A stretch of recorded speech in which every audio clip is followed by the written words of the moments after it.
महात्मा भृगु जी चले गए और मार्कंडेय जी महाराज बैठे हैं। राजपुत्र शृणस्वेदं हरिपूजा विधिं क्रमात् विष्णु भक्तस्य वक्ष्यामि तवाहं पांडुवंशया। अरे पांडुवंशज, सहस्रानीक राजन, मेरे दादाजी तो चले गए, वह मुझे बोल करके गए हैं। तुम्हारा यदि कोई प्रश्न हो तो मुझे बताइए, उसका जवाब हम तुम्हें देंगे। चरणों में वंदन प्रणाम सहस्रानीक ने किया, बैठने को स्थान दिया और उसके तत्पश्चात चरणों में प्रणाम करके कहा, हे गुरुवर, आप कृपा करके यह बता दीजिए कि भगवान के मंदिर में झाड़ू लगाने का, पोंछा लगाने का क्या महत्व है, उसकी क्या महिमा है, यह आप सुना देते तो आपकी बड़ी कृपा होती। जब यह कहा तब बड़ी अद्भुत कथा सुनाई, बड़ी सुंदर कथा सुनाई गई है। घर के मंदिर में ध्वजा लगा सकते हैं, काष्ठ का, संगमरमर का, जो भी आपने लगाया है उसके ऊपर ध्वजा ऐसी लगाइए कि वो नीचे तक न गिरे, नीचे तक न गिरे। तो इस संदर्भ में एक बड़ी सुंदर कथा मार्कंडेय ने सुनाई झाड़ू पोंछे के बारे में। पुरा युधिष्ठिरो राजा पंचवीर भ्रात वीरयुता द्रौपदा से राजेंद्र काननम विचचारः। हे राजन, द्वापर में एक राजा हुआ था, धर्मराज युधिष्ठिर।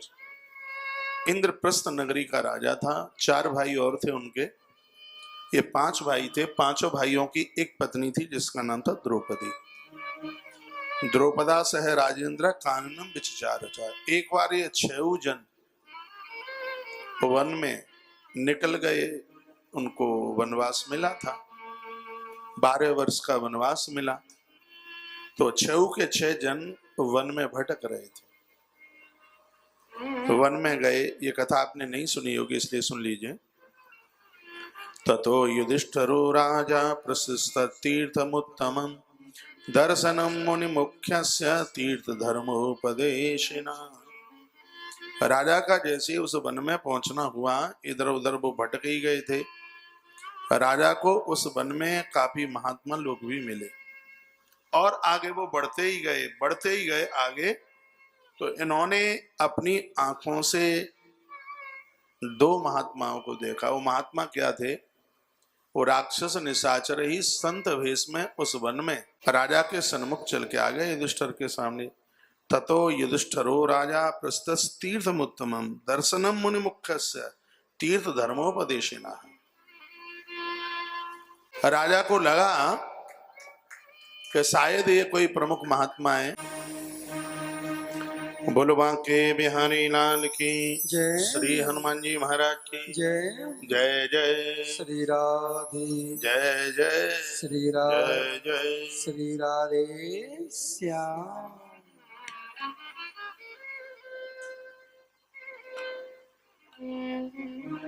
2 राक्षस ही महात्मा के रूम में बैठे थे। एक का नाम था बहुरोमा और दूसरे का नाम था स्थूल रोमा। 2 राक्षस, एक का नाम था बहुरोमा और दूसरे का नाम था स्थूल रोमा। बहुरोमा उस आश्रम पर बैठा हुआ था। धर्मराज युधिष्ठिर को लगा कि बहुत बड़ा कोई तपस्वी महात्मा है, तो द्रौपदी को लेकर के वह वहीं बैठकर वह प्रवचन, वह सत्संग सुन रहे थे। इतने में वो दूसरा था स्थूल रोमा, उसने बाहर से आवाज लगाई बड़ी जोर से, बचा लो बचा लो बचा लो बचा लो बचा लो। इतने में वो पांडव 5 भाई उस महात्मा को, बहुरोमा को कहने लगे, तुम हमारी इस गृहिणी द्रौपदी की रक्षा करना। लगता है कि किसी महात्मा को किसी निशाचर ने या किसी हिंसक पशु ने घेर लिया।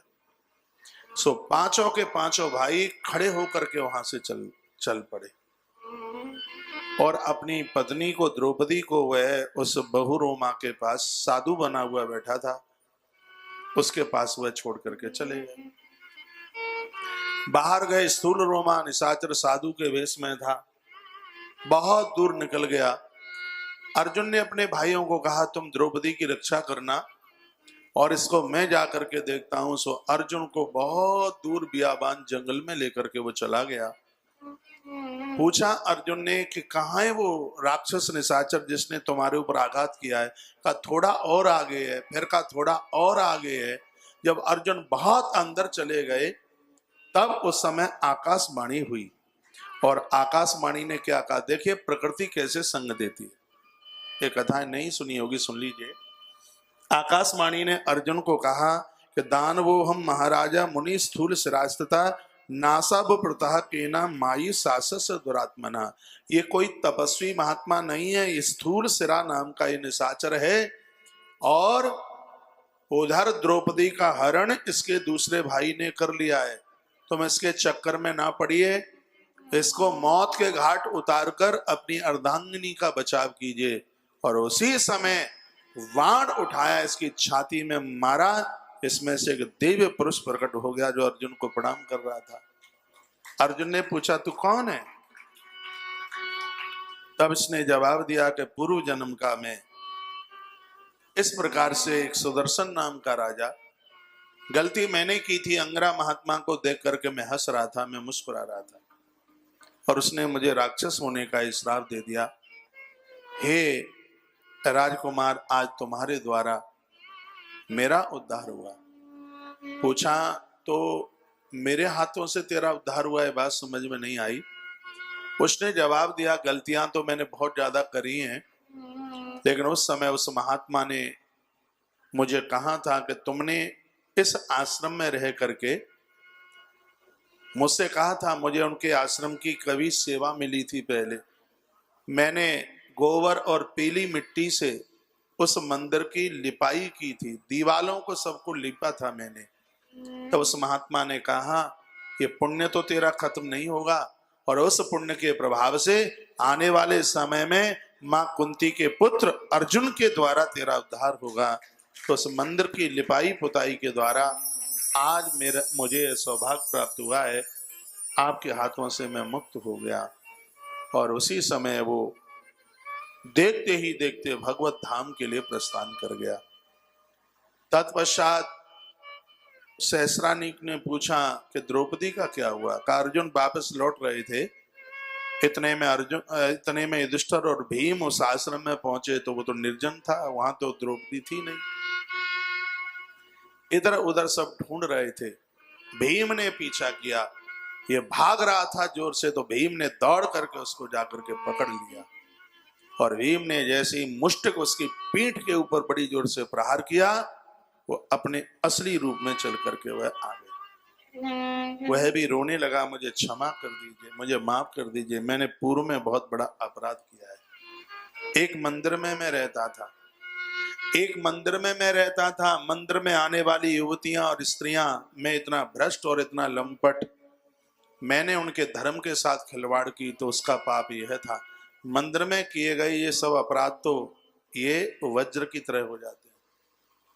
ये अपराध, ये गलती मैंने की, मैं राक्षस बना, अपराध मुझसे हुआ। मंदिर के पुजारी ने एक दिन मुझे देख लिया ये पाप करते हुए, और उसी समय मैंने मंदिर के पुजारी की गर्दन पकड़ी। मैं उसको मारने के लिए बिल्कुल उद्यत हुआ, तत्क्षण उसने मुझे श्राप दे दिया कि तो जा निशाचर हो जा। मैंने उस पुजारी को मार डाला। मरने के तत्पश्चात मैं यमराज के पास जाकर के पहुंचा, मेरा सब बही खाता देखा गया, सब कुछ देखा गया, बहुत मुझे त्रिषित किया गया। चित्रगुप्त को कहा कि इसका कोई पुण्य भी है क्या?